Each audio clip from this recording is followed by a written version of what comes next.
começar com uma oração? Eu estou olhando aqui, tentando enxergar alguém que toque. A nossa irmã toca.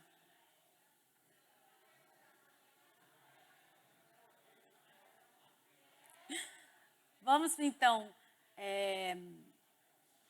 vamos ficar em pé? Porque vocês ficaram muito tempo sentados, né? Então vamos ficar em pé um pouquinho. E vamos agradecer a Deus, orar.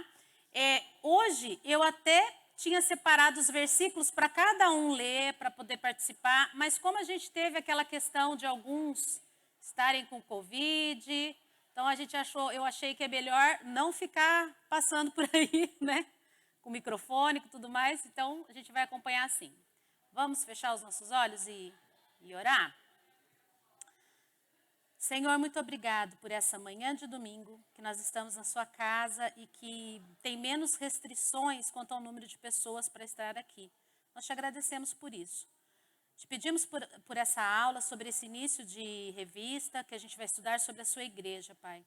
Nos abençoa, nos ajuda a entender a tua vontade para nós, nos ajuda a sermos melhores como igreja, Senhor Deus, como membro, fazendo parte do corpo de Cristo. Abençoa aqueles que estão em casa, que queriam vir, mas não puderam por conta da Covid. E nos guarda, Senhor Deus, dessa doença terrível. Abençoa aqueles que estão infectados, que eles possam ter uma rápida recuperação. Pai, nos abençoa hoje, que o Senhor se agrade de tudo que for falado e aprendido aqui. Nós te pedimos isso e te agradecemos em nome de Jesus. Amém. Amém? Pode sentar, irmãos. Daqui a pouco a gente levanta de novo. Eu vou pedir... o pessoal ali deve falar para o pessoal ficar mais quietinho, né? Porque o pessoal fica no corredor, atrapalha um pouco. Irmãos, hoje nós vamos estudar sobre a preparação da igreja no Antigo Testamento. A partir de hoje, a gente vai começar a estudar sobre a igreja. É essa revista aqui, ó. Tá? Se alguém tiver interesse em adquirir, levanta a mão que o Afonso leva para você, custa R$10, olha lá, ó. Tá bom? Edificarei a minha igreja. Por que a gente vai estudar sobre a igreja neste momento? Porque a gente tem visto que sempre, aquilo que a gente fala, não tem formatura para a escola bíblica, não é verdade? Ninguém se forma. Nossa, agora eu estou graduado. Não, a gente passa a vida inteira estudando. E a igreja, o nosso intuito é que a igreja seja esclarecida quanto à visão da própria igreja. O que é ser igreja? Principalmente agora, depois dessa pandemia, não é verdade? Que a gente ficou tão afastado, não é? Congregando de longe. Então, a gente precisa ter uma noção, voltar a estudar sobre a igreja. Para isso, eu gostaria que a gente começasse cantando uma música. Irmã, assim, de bate-pronto, consegue tocar? Vocês conhecem aquela música Marcharemos? Na Coragem do Senhor? Conhece? Quem que sabe tocar essa música de cor? Alguém sabe? Violão? Guitarra? Não? Então, quando chegar... Vamos esperar um pouquinho, porque daí se chegar mais alguém, a gente toca. É que tem tanto músico nessa igreja que a gente nem combina antes direito, né? Mas se alguém lembrar que sabe tocar ou coisa assim, a gente volta a cantar. Mas essa música é interessante, por que eu queria cantar? Olha o que ela diz. Vamos ler a letra, então, já que a gente não vai cantar? O que ela diz? Nós queremos ouvir tua voz, teu louvor. Queremos ser, Senhor, mais sábios na verdade e no amor.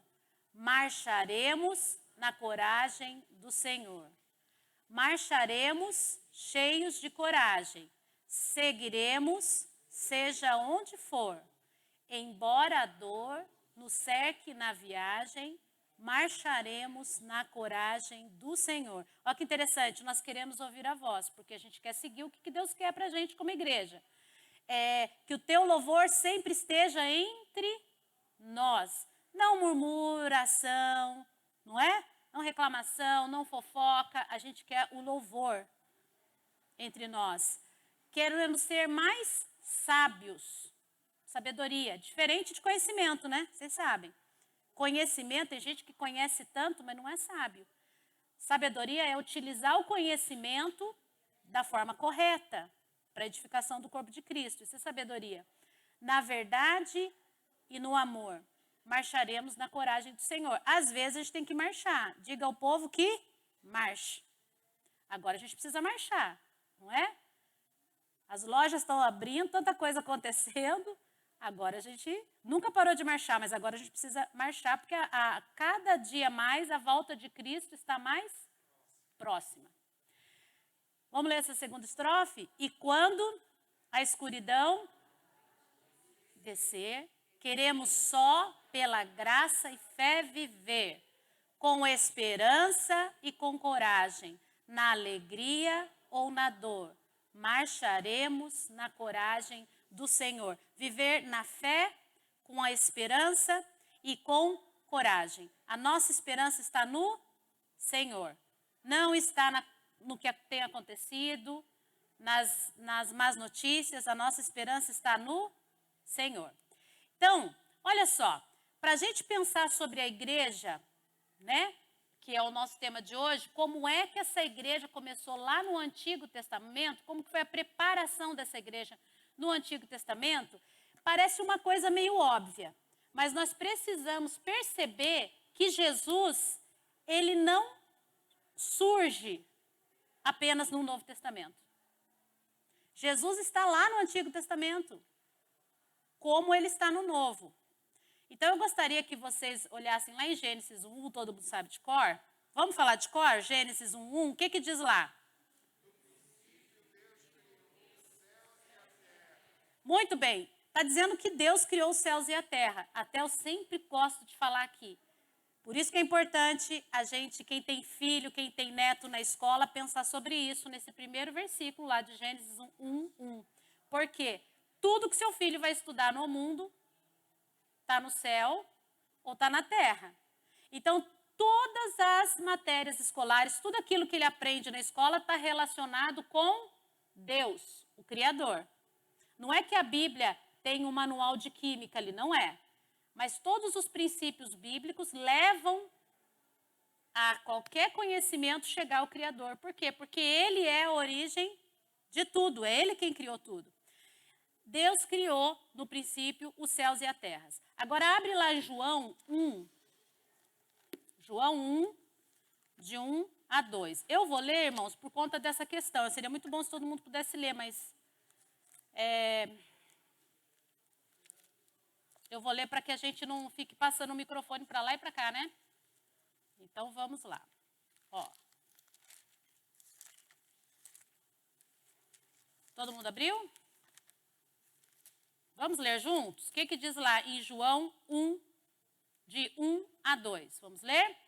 No princípio, com Deus. O verbo era Deus. Ele estava... Muito bem, vamos ler o 3? Todas as coisas foram feitas dele. E sem ele. Muito bem. No princípio era o verbo, ou seja, no princípio era Jesus. O verbo estava com Deus e o verbo era Deus. Jesus estava lá na criação do mundo. Por que eu estou dizendo isso? Porque a gente pensa que Jesus não está no Antigo Testamento. Agora, olha lá em Apocalipse. Jesus, a Bíblia, ela aponta, como o pastor Vinícius falou no domingo passado, toda a Bíblia aponta para a obra redentora de Cristo Jesus. Jesus é Deus encarnado. Ele é a revelação, a expressão exata de Deus, é Jesus. Então, não houve um tempo que Jesus não existisse, porque ele é eterno. Isso é importante porque a igreja é o corpo de Cristo. Então, a gente imagina que a igreja só surge ali quando começa o Novo Testamento. Não, já existe desde a fundação do mundo o Cordeiro de Deus. Certo? Então, já estava sendo preparada, no formato que nós temos hoje, a igreja, a preparação da igreja está lá no Antigo Testamento. Então, olha só, Apocalipse 22, 21, que é lá no final. Olha, a Bíblia, lá no primeiro versículo, fala que todas as coisas foram feitas por ele. Jesus estava na criação. Jesus, pela palavra, tudo se criou. João 1:2 confirma isso. E lá em Apocalipse, que é o último versículo da Bíblia, tem a palavra Jesus, tem o nome de Jesus. Vamos ler o último versículo da Bíblia? A graça... Reparou? Jesus é o foco, é a palavra, é Deus encarnado. Ele está lá no começo ao fim da palavra de Deus. Às vezes as crianças, quando você pergunta para ela onde que está Jesus na Bíblia, eles vão falar só no Novo Testamento, porque ele imagina só o Deus revelado mesmo, né? Encarnado, em pele e osso. Mas Jesus, ele é eterno. Então, toda a Bíblia aponta para a obra redentora de Deus, que é Cristo. Não é? Outra coisa importante para a gente pensar. Tá vendo isso daqui, ó? Abre lá em 1 Pedro. Gente, esse 1 Pedro, de 1:18 a 21, eu vou ler para vocês. Eu estava lendo novamente, eu fico tão assim... A palavra de Deus é muito rica, não é verdade? Olha o que diz lá em 1 Pedro, eu vou ler na minha versão, tá?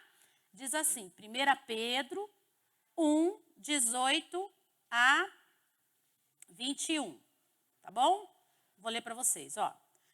Sabendo que não foi mediante coisas perecíveis como prata ou ouro que vocês foram resgatados da vida inútil que seus pais lhes legaram, mas pelo precioso sangue de Cristo, como de um cordeiro sem defeito e sem mácula. Ou seja, fomos resgatados pelo sangue de Cristo. Agora, olha o que fala no 20, que interessante. Ele foi conhecido. Tem algumas traduções que estão um pouco diferentes. Na minha está. Ele foi conhecido. Conhecido aí, no original, seria a mesma coisa aqui. É que fica feio falando assim, ó, tendo sido conhecido. Não é? Fica estranho. Então, a gente traduz para o conhecido. Mas o original seria tendo sido conhecido antes da fundação do mundo. Ou seja, Jesus está lá, antes da fundação desse mundo aqui. Porque ele é eterno, ele é Deus. Mas foi manifestado nestes últimos tempos em favor de vocês. Então, Jesus foi conhecido no Antigo Testamento. As pessoas esperavam, ele era o Messias prometido. Então, lá desde o Antigo Testamento está Jesus, conhecido. E aí, quando ele vem em forma de homem, ele é revelado. Por isso que na Bíblia fala assim, ó, os profetas esperaram, almejaram ver o Messias. Não é verdade? E aí as pessoas ali da época de Jesus conheceram o Messias encarnado. Ele tabernaculou com a gente, ou seja, ele se fez carne. Ele viveu aqui, ele estava aqui no nosso meio. A gente estava voltando de São Paulo ontem, minha irmã falou assim, Silvana, do nada assim, ela parou, Silvana, você imaginou quando a gente vê Jesus? Gente, para um minuto agora e pensa quando você vê Jesus. Consegue imaginar? Você entrando na glória? Porque é dia dos pais. Quem aqui perdeu o pai já? Pois é. Aí você pode ficar um pouco triste. Eu fico com muita saudade do meu pai. Não no dia dos pais, necessariamente. Fico com saudade dele o tempo todo.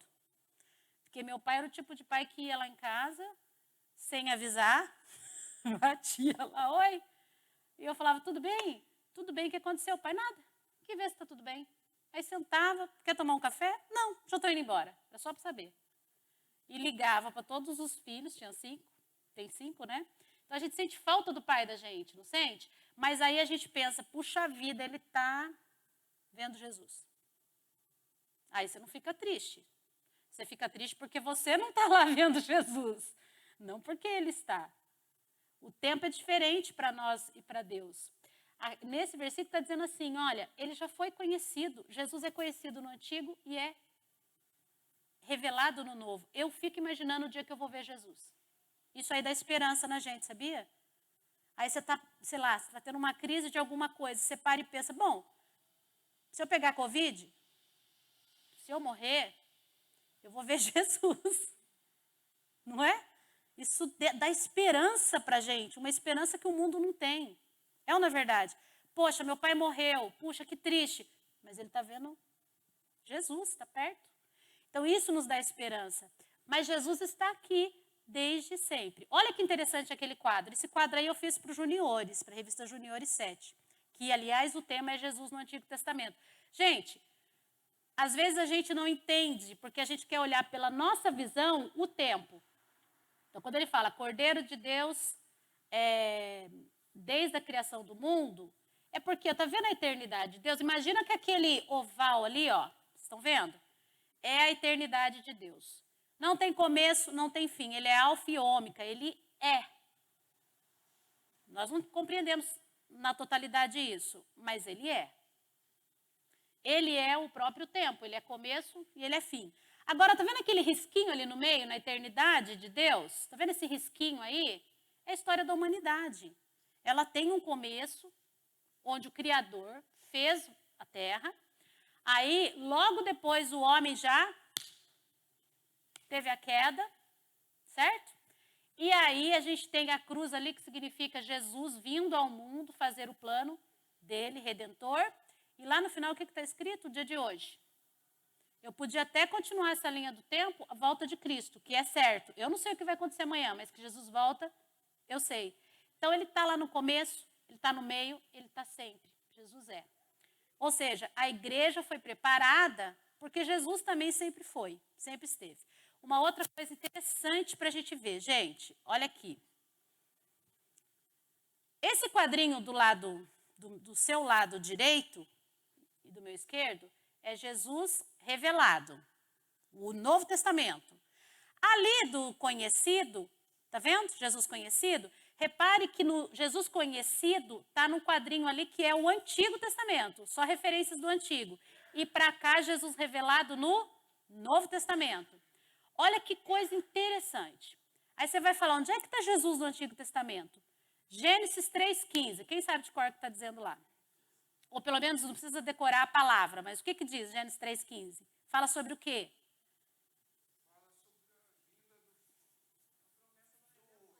Isso!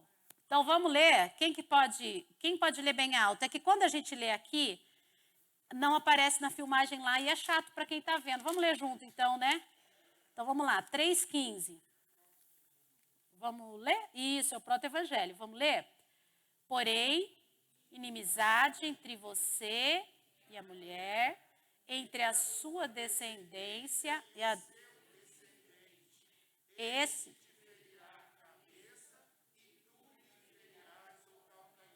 Muito bem. O descendente de mulher, quem é? É Jesus. Então, Jesus está aqui, ó, em Gênesis 3,15. Aí a gente vê o cumprimento dele, a gente fala até que são 2 jardins, né? O jardim do Éden e o Getsemane, que é onde ele está ali, está triste, está falando para o Senhor, se possível, afaste de mim, mas seja feita a sua vontade. Então, Jesus é conhecido no Antigo. As pessoas esperavam, vai vir o Messias, descendente de mulher vai vir. Mas lá no Getsemane, ele é revelado. Né? Esse plano aqui, ele já, no nascimento dele, ele já está sendo revelado. Mas aqui no Getsemane, mostra para que ele veio. Uma pena que os judeus, os judeus não messiânicos, não creem, né? Rejeitaram e ainda rejeitam. E olha que eu vi não sei se vocês já viram um documentário, que aparece um rapaz explicando como que, pegando o Isaías 53, porque Isaías 53 está na Bíblia dos judeus, não é? Ele vai com o Antigo Testamento mostrando Jesus. Já viram esse documentário? É muito bom, gente. Se vocês quiserem, depois eu passo o link para o pastor põe lá em algum lugar para vocês verem. Ele fala com os judeus, evangeliza judeus, e ele vai explicando. Puxa vida, mas aqui, olha, eu não dizia, porque o que diz lá em Isaías? Ele foi oprimido, humilhado, não abriu a boca. Está descrevendo o que Jesus passou. Então ele aponta. Derramou seu sangue, pelas suas pisaduras fomos sarados. E alguns, eu vi também um judeu dizendo que quando ele pegou, porque eles são proibidos de pegar o Novo Testamento. Tem até uma história engraçada. Minha irmã, quando morava em São Paulo, ela morava em Higienópolis, que tem muito judeu. A porta da casa dela era aqui, do lado tinha outro apartamento. Eu sabia que quem morava de frente era judeu. Sabe por quê? Por que vocês acham que eu sabia? Sem ter conhecido. Ah, isso mesmo. Ó, ele lá atrás fazendo. Exatamente. Eles têm na porta como se fossem as leis lá. Eu nem sei direito o que é, mas eles colocam na porta, porque fala, Deuteronômio 6, você vai colocar nos umbrais da porta. Eles colocam. Eu olhei e falei, tem judeu aqui. E era um casal fantástico. Muito joia. E esse judeu, depois eu acabei conhecendo, um dia, o filhinho deles, que era um príncipe, assim, um menino muito educado, ele ficou amigo da minha sobrinha, e eles eram pequenos. E a Isabela tinha tipo uma bibliotequinha de livrinhos, né? E ela tinha uma coleçãozinha que vinha lá do Antigo e do Novo Testamento, pequenininho, assim, de historinhas bíblicas.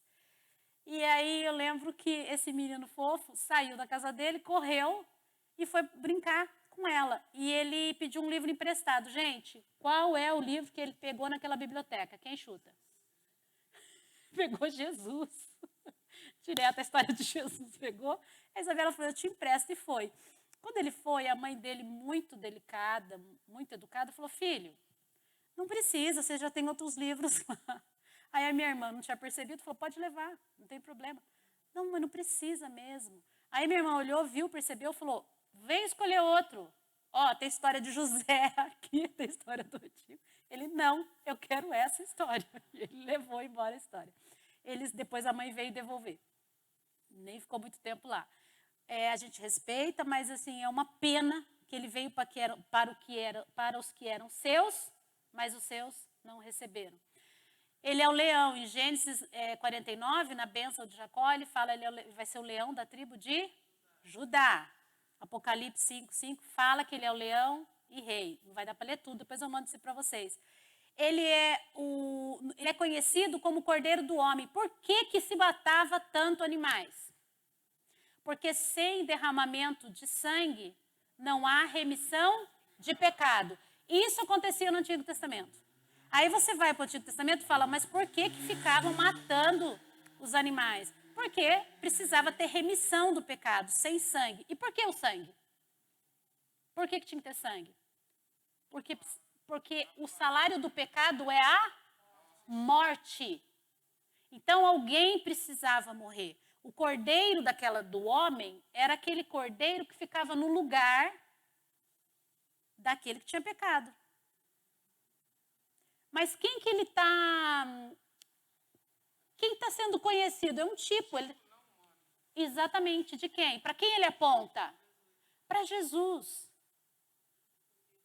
O Cordeiro de Deus. Olha só, Jesus está ali, sendo anunciado no Antigo Testamento, sendo conhecido. Então, toda vez que o judeu tinha que ir lá matar o bichinho, porque ele pecou, ou uma vez por ano, quando o sumo sacerdote pegava e punha a mão, fazia perdão pelo pecado dele, detalhe, esse sumo sacerdote tinha que pedir perdão primeiro pelo pecado dele, porque ele era homem, não é? Depois fazia a expiação lá pelo pecado do povo, morria alguém. Era sanguinário.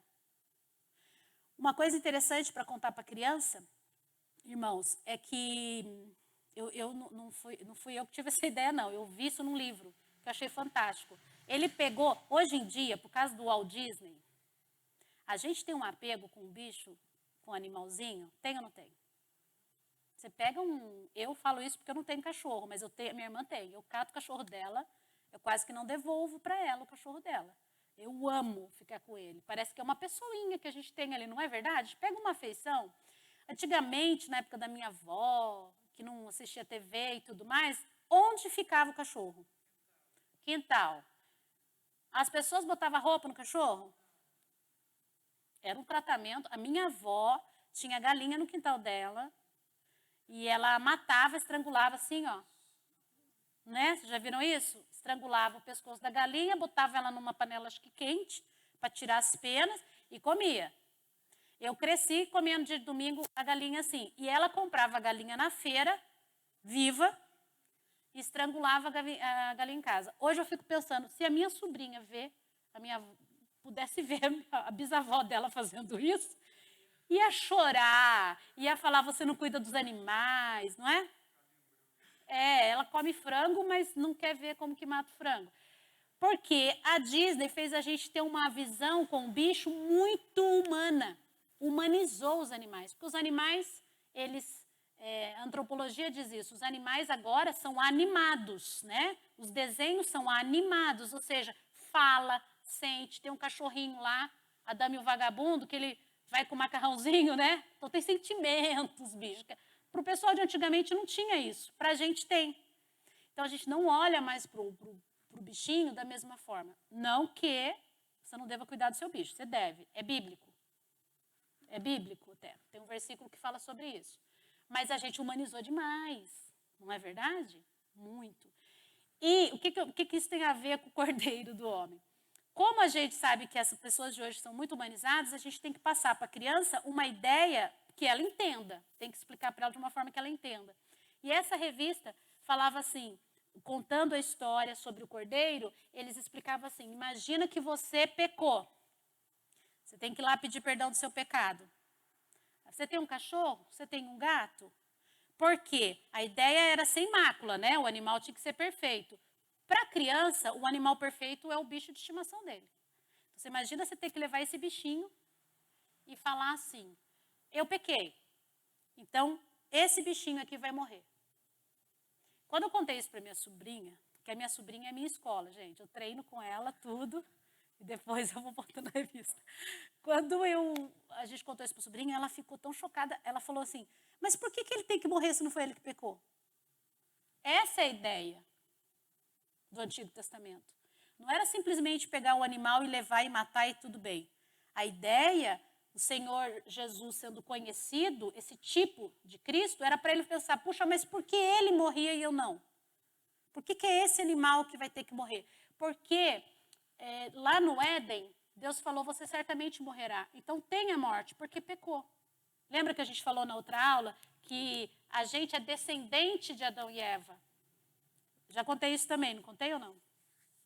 É que eu fico repetitiva, eu acho, mas eu acho que é bom sempre contar. Porque quem não tem filho vai ter, quem não tem neto vai ter, e pode usar de alguma forma. Para criança você conta também assim, você fala, olha, você tem a natureza pecaminosa.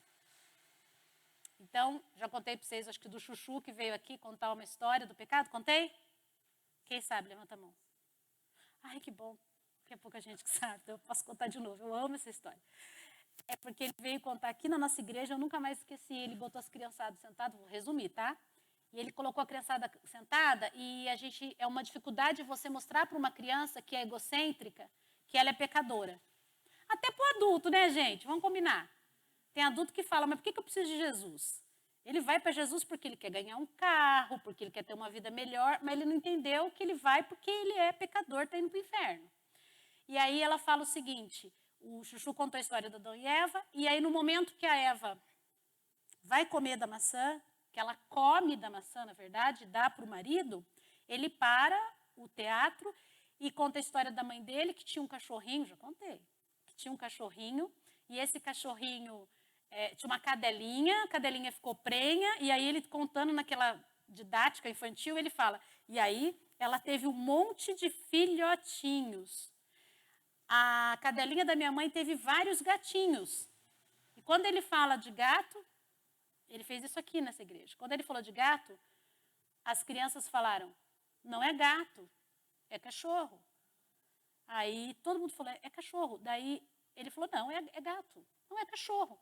Como é que vocês podem saber que é cachorro se vocês não conhecem a minha mãe, não conhecem a cadelinha da minha mãe? Aí as crianças foram falando, é cachorro, porque não pode nascer de um cachorro um gato.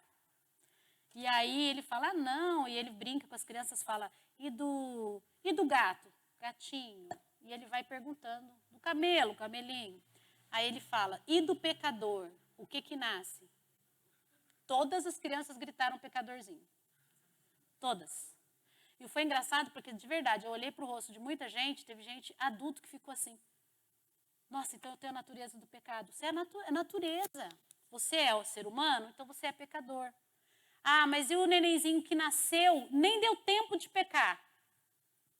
Carrega a herança do pecado. Se você der comida para ele e ele crescer, ele vai pecar. Não tem como. Então, por que eu estou falando tudo isso? Porque é importante você entender, explicar para a criança que o cordeiro do homem, que era aquele cordeirinho que se matava, era um tipo, apontava para o cordeiro de Deus. Por isso que em João 1:29, o que acontece? João Batista, olha que fantástico, você consegue se imaginar agora, faz conta que você é um judeu.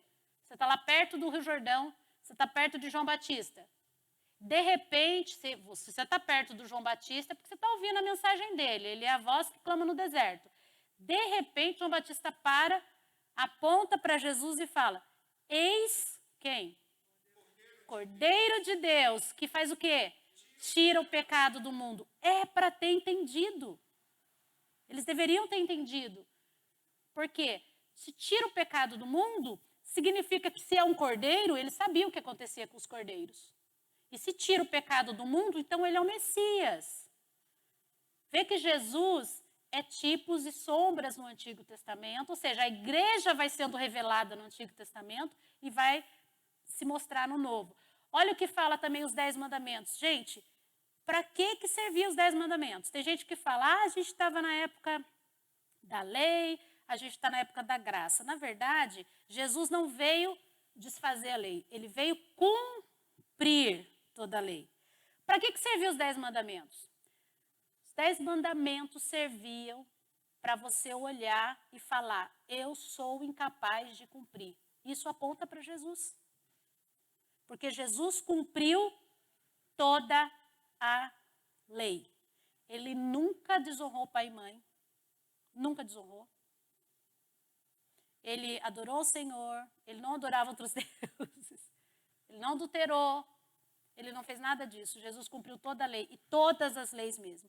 Então, os 10 mandamentos é um tipo de Cristo. Porque ele aponta para Jesus. Ele foi o único capaz de cumprir. Está vendo como Jesus está no Antigo Testamento? Não posso falar que Jesus não estava lá. E nem que o embrião da igreja que temos hoje não estava lá. Já estava, porque a gente é o corpo de Cristo, né? Que vai se revelar aqui no Novo. Páscoa. O que era Páscoa, gente? Falem aí para mim. Como é que foi a primeira Páscoa lá? Eles estavam aonde? No Egito. O que aconteceu? Isso. O Deus falou lá para Moisés, manda eles matar um cordeiro, passar nos umbrais da porta, para que quando o anjo passar, não matar essa turma que está aqui dentro. Qual é o tipo de Cristo aí? Cordeiro. O sangue livrava da morte. Então, é um tipo de Cristo. Agora, hoje, nós temos a ceia. O que a ceia faz? O próprio Jesus... Gente, essa parte da ceia, toda vez que eu tomo a ceia, eu penso nisso. Quando ele fala assim, você consegue imaginar o próprio Jesus falando assim, pegando lá o pão e falando, este é o meu corpo que é dado por vós. Ele não tinha morrido ainda. Isso mexe comigo. Porque como homem, ele sentia o que a gente sentia. Então, eu sei que a dor dele maior não foi a física, mas a física foi tremenda. A morte de cruz era terrível. A dor maior dele foi ser... quando vocês sabiam que a palavra cálice, se possível, afasta de mim esse cálice. Cálice significa ira de Deus. E ele fala, se possível, afasta a sua ira de mim. Por que Jesus fala para Deus afastar a ira?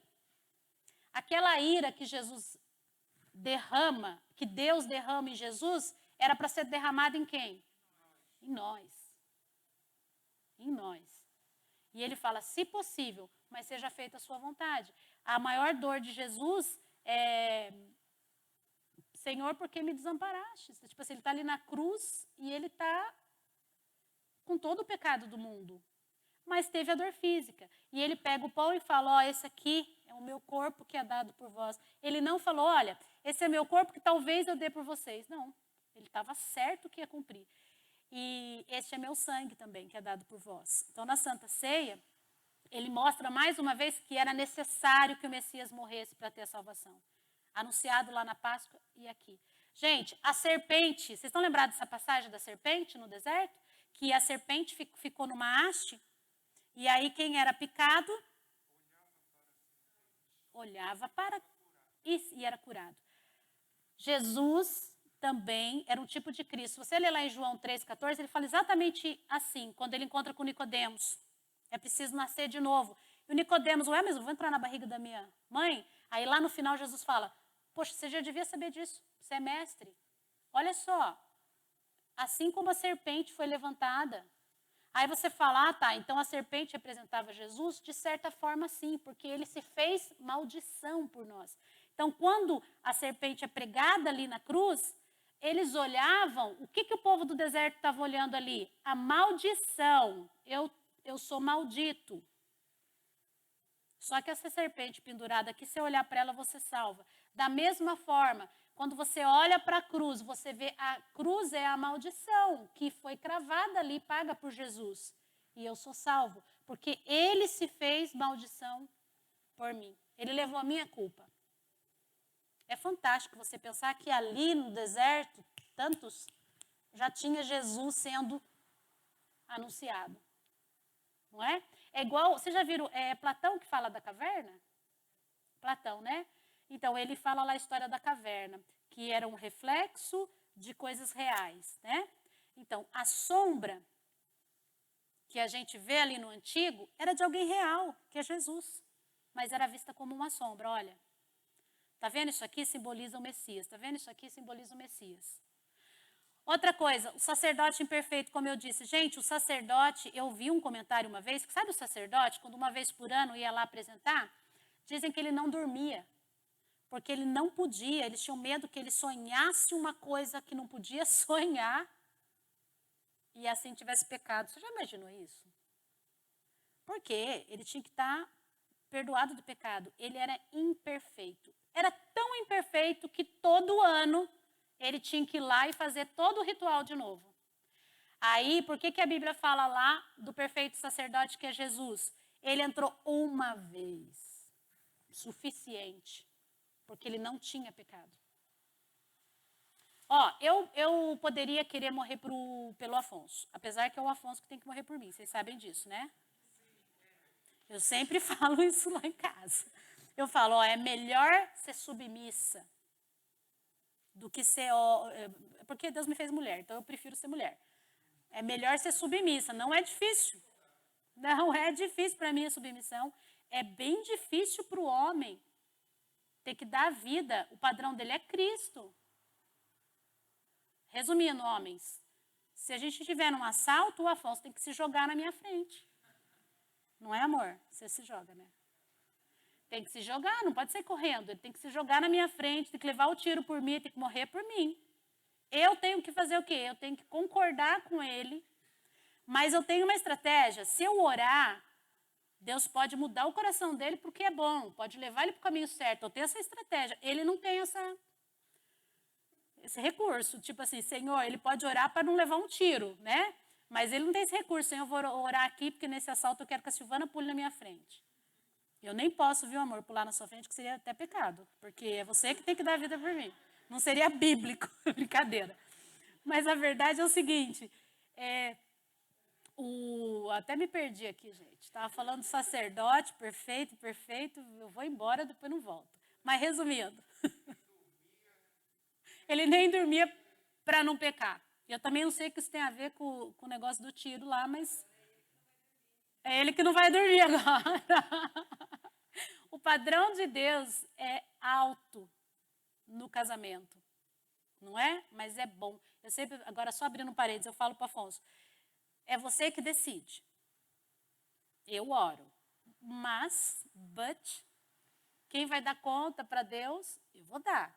Mas você também vai dar conta para Deus das suas decisões. Ou seja, é mais difícil ser homem, na minha visão, não é? A mulher cabe ser submissa, cuidar dos filhos, cuidar dele, que é um prazer. Não é verdade? E orar quando você casar com uma pessoa difícil. Por isso, quem não casou, ora bem antes de casar. Né? Para casar com uma pessoa assim, no padrão de Deus. Agora, vamos ler aquela frase lá de cima juntos? Olha que interessante. Desde o começo...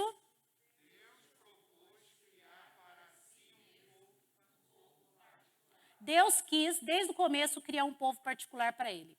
Por isso que em Gênesis 12 ele chama quem? Abraão. Olha lá o Abraão ali, ó. Ele chama Abraão. Agora vamos ler o que está escrito ali, ó, na segunda frase. No meio da raça decaída, Deus sempre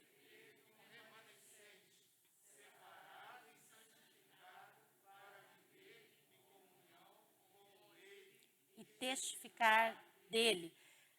Irmãos, Abraão saiu lá da terra dele de Ur, ele é o começo de uma nação. Deus sempre quis um povo para ele. Qual era o papel desse povo? Anunciar a Cristo, anunciar a salvação. Agora, depois a gente lê isso aqui que não vai dar tempo. Mas olha só, se você prestar atenção, desde o começo lá da palavra de Deus, de Êxodo, Apocalipse, eu peguei só 4 ali, ó. Êxodo, Levítico, Jeremias e Apocalipse. Essa frase se repete nesses 4 versículos de uma forma ou de outra. Serei o vosso Deus e vós sereis o meu povo. Deus sempre quis um povo para ele. Ele escolhe Abraão e dali de Abraão tem os judeus e agora para toda a terra. Nós somos hoje o povo de Deus. Agora olha que interessante. No Antigo Testamento, está vendo aquele mapa das tribos ali? No Antigo Testamento, essa nação, esse primeiro povo que Deus escolhe vem por meio de Abraão, que é o povo de Israel. E no Novo Testamento, quem é? A igreja. Somos nós. Esse povo escolhido de Deus, hoje, é a igreja. Certo? Olha que interessante. Vamos pensar no chamado de Abraão. Irmãos, chamado de Abraão, abre lá, em Gênesis 12, de 1 a 4. Ixi, eu tenho que correr porque já está acabando. Ó, para você ver como a aula passa rápido. Olha só. Preste bem atenção, resumidamente. Essa separação que eu fiz ali, eu vi no Granconato. Ele deu uma aula sobre isso, eu achei tão fantástico. Eu peguei a maneira que ele dividiu o versículo de 1 a 4, que eu achei interessante. Olha que bacana. No versículo 1 e 2, Deus faz um imperativo e 3 promessas. No versículo 3 e 4, ele dá outro imperativo e mais 3 promessas. O imperativo significa, não é uma coisa tipo assim, olha, se você quiser, sai da tua terra, sai da tua parentela. Não, imperativo é uma ordem, é um decreto. Qual o decreto? Sai da tua terra, da tua parentela. Vê que que Deus quer fazer um povo exclusivo. E a Bíblia fala que Abraão pegou tudo que ele tinha. Mulher, cachorro, gato, dinheiro, tudo, e foi para onde Deus ia mostrar para ele. Só que olha só as promessas maravilhosas que o Senhor faz para ele. São 3. Ele diz assim no versículo 2. Farei de você uma grande nação. Deus cumpriu? Cumpriu, uma grande nação. E o abençoarei. Deus cumpriu? Cumpriu. E engrandecerei o seu nome. Deus cumpriu? Sim, cumpriu. Estamos falando de Abraão aqui até hoje. Ele é super conhecido.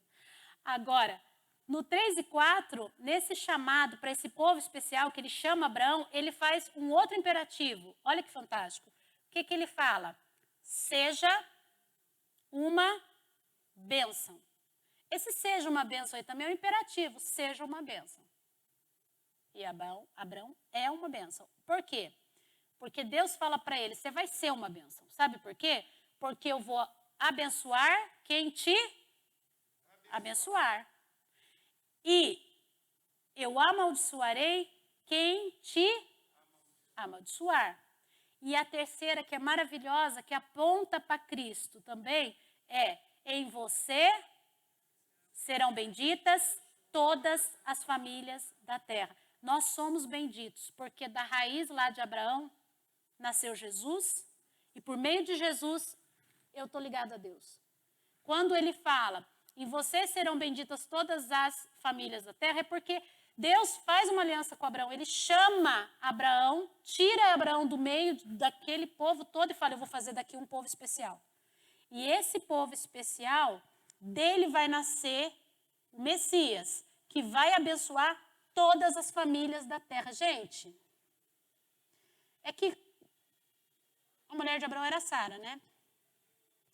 É que ela não pôde ver o que Deus faria com a descendência dela e de Isaac. Por isso que ela fez aquela besteira. Sabe o que isso ensina pra gente? Que a gente não pode ver o que Deus vai fazer. E por isso que às vezes a gente faz besteira. É ou não é verdade? A gente atropela a promessa de Deus, faz do nosso jeito. O que Sara faz? Ela vai lá, vou dar um jeitinho, vou dar uma força para Deus. Aí pega lá a serva dela, bota a serva dela lá e tem o filho que não era da promessa.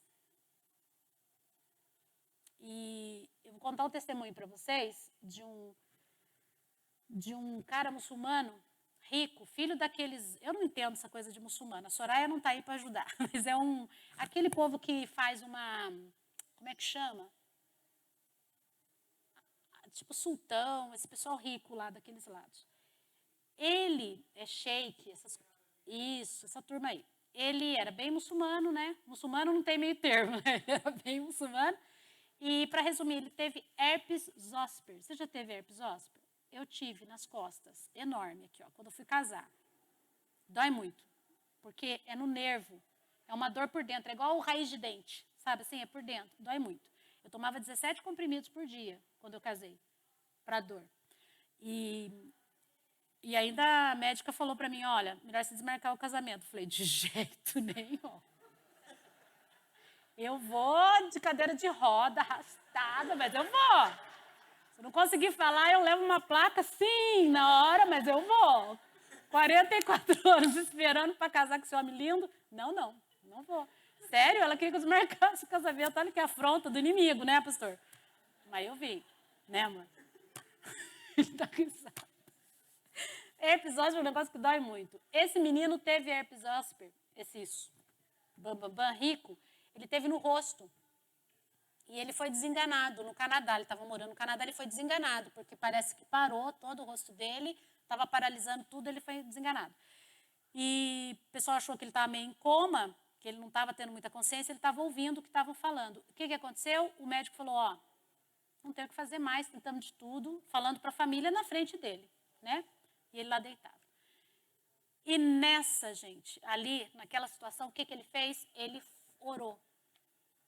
E falou assim, ele foi orando, acho que dando tiro para tudo quanto é lado, sabe? Pediu para Buda, Alá, e foi indo que já não tinha mais como se salvar.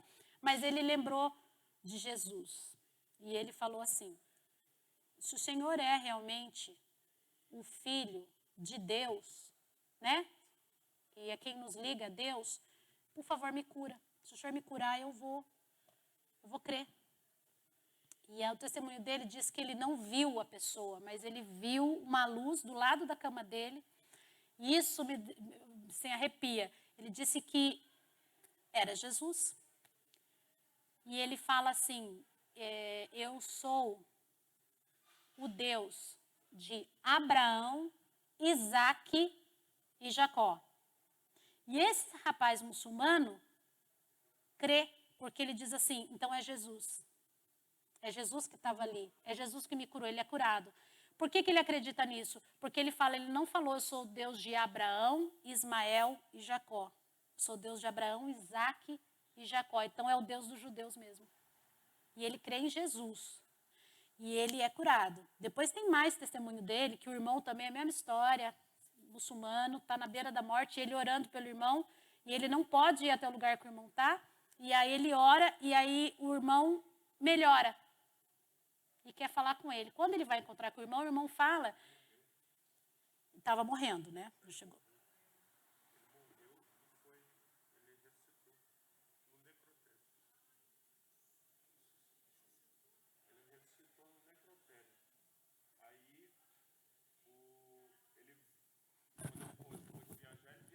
É isso mesmo. O país que o irmão tava, né? O irmão morreu mesmo. Aí, só que o irmão acordou no necrotério, né?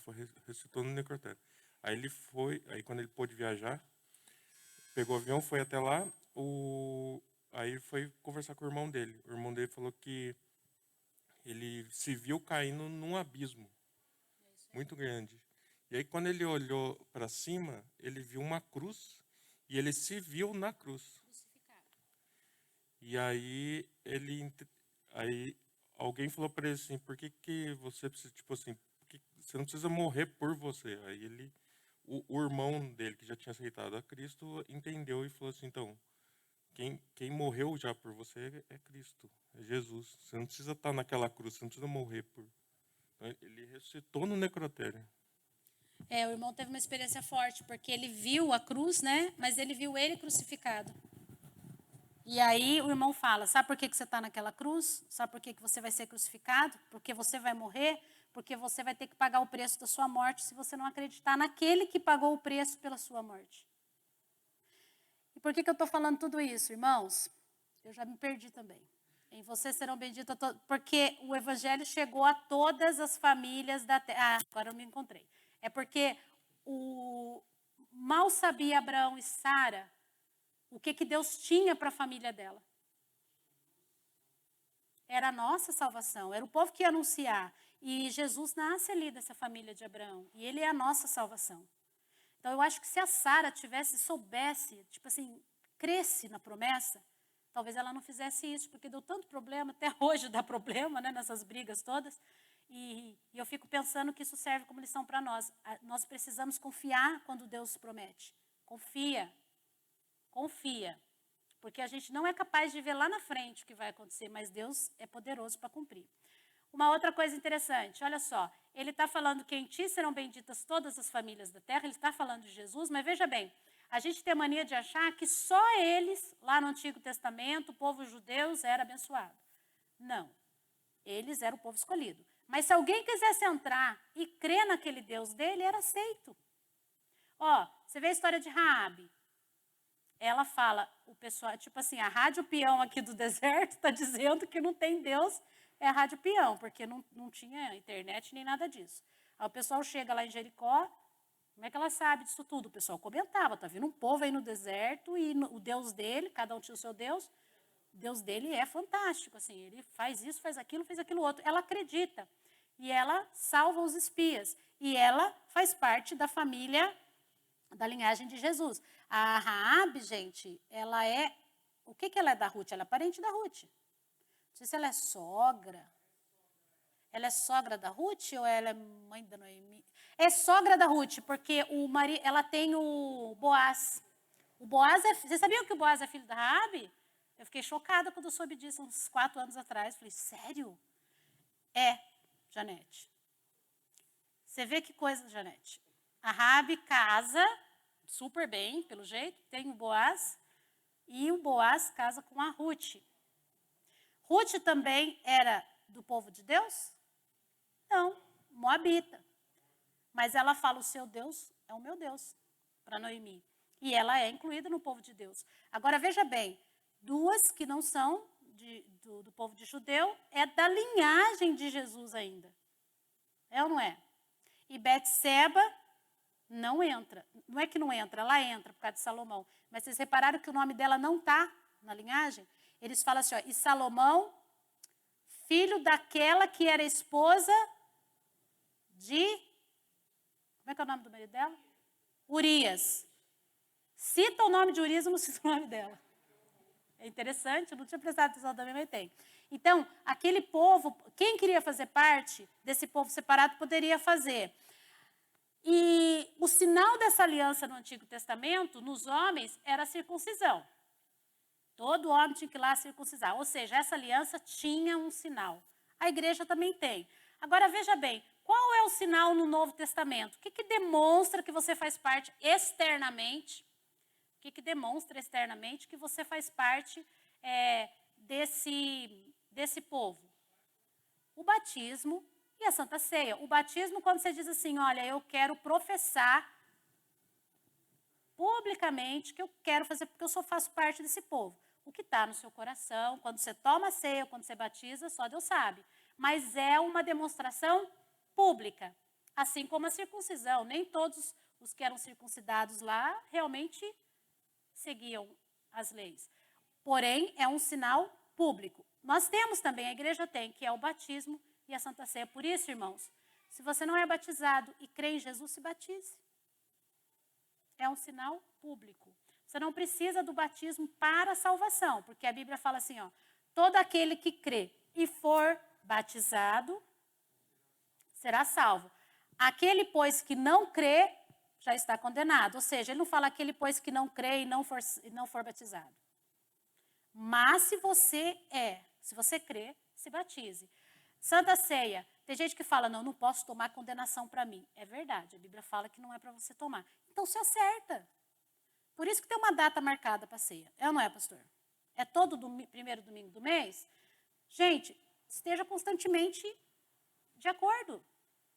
A Bíblia fala assim, ó, se você tem algum problema, vai lá, reconcilia com o irmão, faz o que você tem que fazer e tome.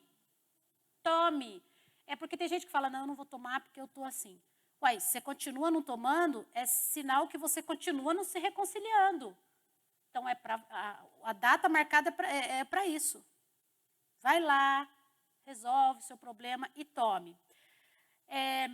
Só que tem uma distinção entre os membros nominais e verdadeiros. Por quê? Porque essa igreja que começa lá no Antigo Testamento, que tinha como sinal a circuncisão, podia ser um monte de povo de Deus nominal. Assim como é hoje em dia, não é verdade? O fato de você ser batizado e de tomar ceia não quer dizer que você faça parte realmente da igreja invisível de Cristo. Pode ver que eu botei 3 carinhas ali diferentes, porque antes eram os descendentes de Abraão, não é? Então não devia ter índio lá, eu acho, na turminha do Abraão.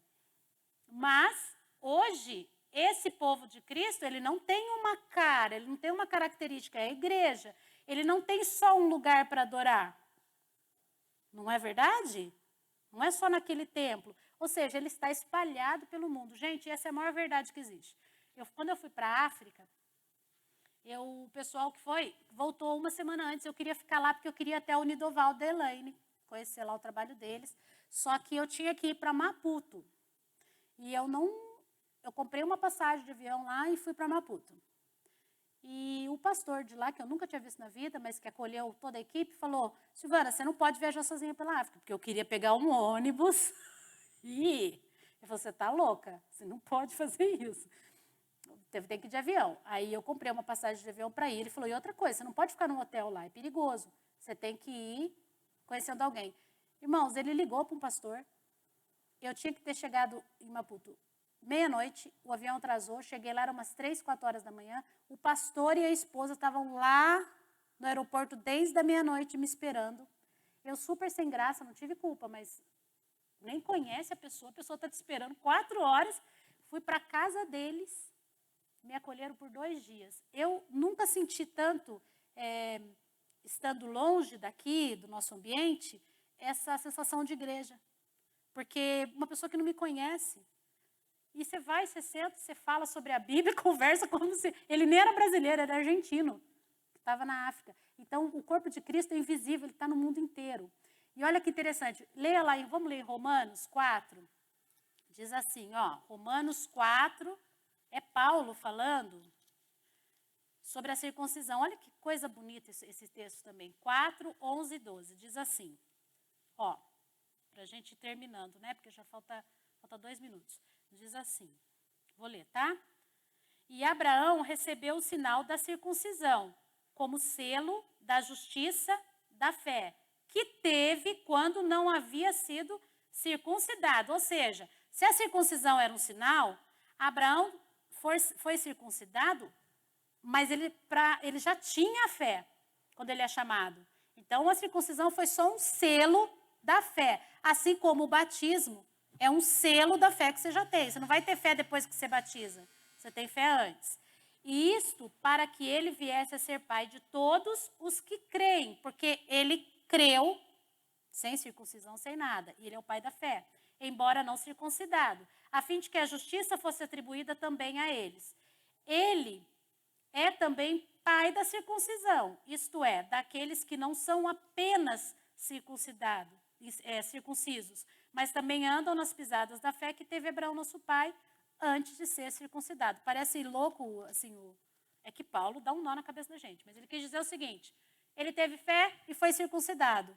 E ele era circuncidado, mas com fé. Ou seja, uma coisa, você pode ter uma marca de cristão, mas ser só nominal. Precisa ter fé.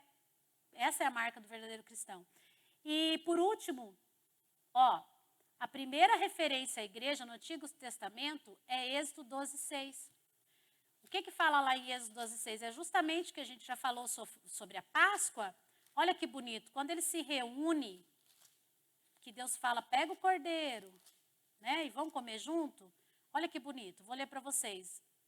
Êxodo 12:6. Vocês guardarão o cordeiro até o 14º dia desse mês, e todo o ajuntamento da congregação de Israel o matará no crepúsculo da tarde, quando ele institui a Páscoa. E esse é o último slide.